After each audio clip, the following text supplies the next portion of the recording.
Kevin Kiambao, papunta na sa KBL kasama ang Goyang Sono Skygunners.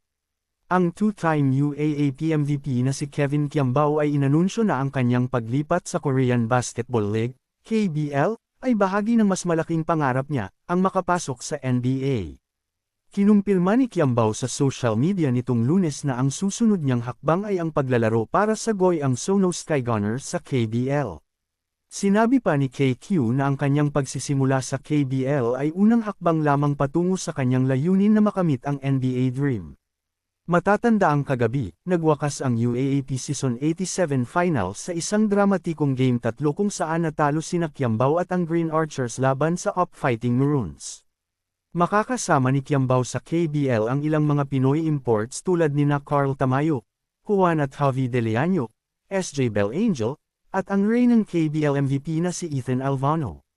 Sa ngayon, ang Skygunners ay nasa huling pwesto ng 10-team standing sa Korea na may 5-13 na record.